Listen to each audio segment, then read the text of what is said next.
हरे कृष्णा। भाद्रपद मास के कृष्ण पक्ष की एकादशी जिसे अन्नदा एकादशी और अजा एकादशी कहा जाता है, बहुत जल्द आने वाली है। आज हम इस वीडियो में चर्चा करेंगे कि ये एकादशी किस तिथि पर पड़ रही है, शुभ मुहूर्त क्या है, व्रत का पारण कब करना चाहिए और यदि संभव हो तो हमें दान क्या करना चाहिए और कैसे गरीबों को भोजन कराना चाहिए। संपूर्ण व्रत विधि आज की इस वीडियो में मैं आपको बताऊंगी, इसीलिए वीडियो में अंत तक बने रहिए। और यदि आपको ये वीडियो पसंद आए तो चैनल को सब्सक्राइब, वीडियो को लाइक ज़रूर करें। हमारे चैनल पर एकादशी की कथा भी डाली जाएगी, इसलिए अभी सब्सक्राइब करके रखें। जब हम कथा डालें तो आपको नोटिफिकेशन मिले और आप वो कथा भी सुन पाए और अपने जीवन को भक्ति के मार्ग पर आगे बढ़ा पाए। आइए अब जानते हैं कि अजा एकादशी कब शुरू हो रही है।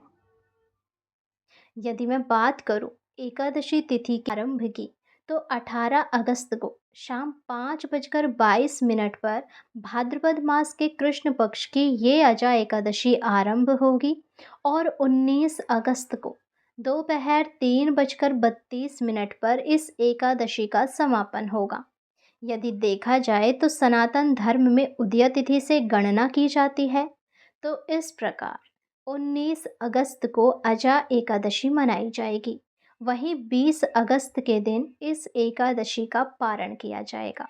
पारण का समय रहेगा सुबह 5:15 से लेकर 7:49 के मध्य। आप कभी भी पारण कर सकते हैं।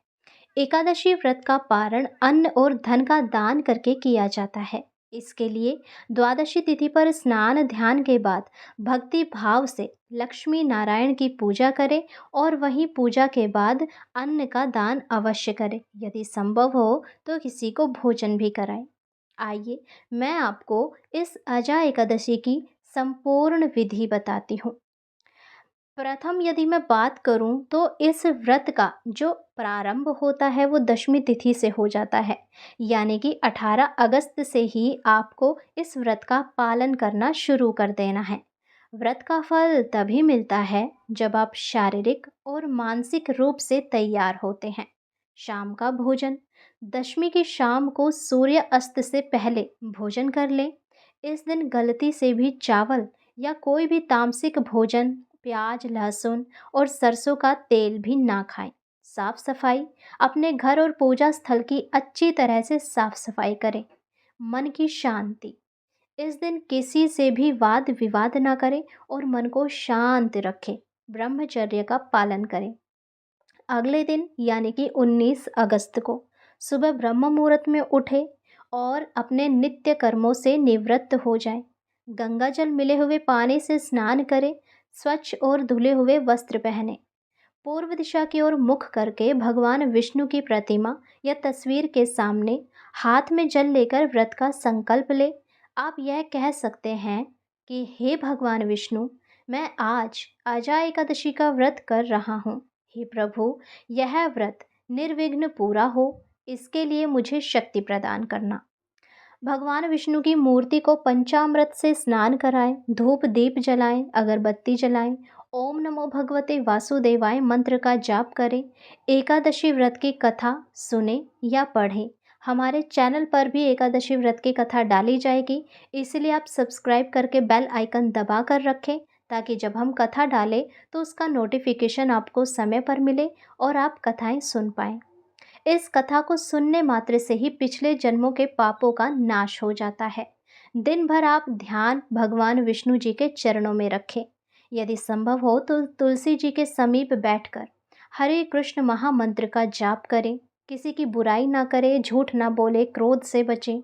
शाम को एक बार फिर से भगवान विष्णु की पूजा करें, आरती करें, भोग लगाएं और अपनी गलतियों के लिए क्षमा मांगे और उनसे आशीर्वाद लें।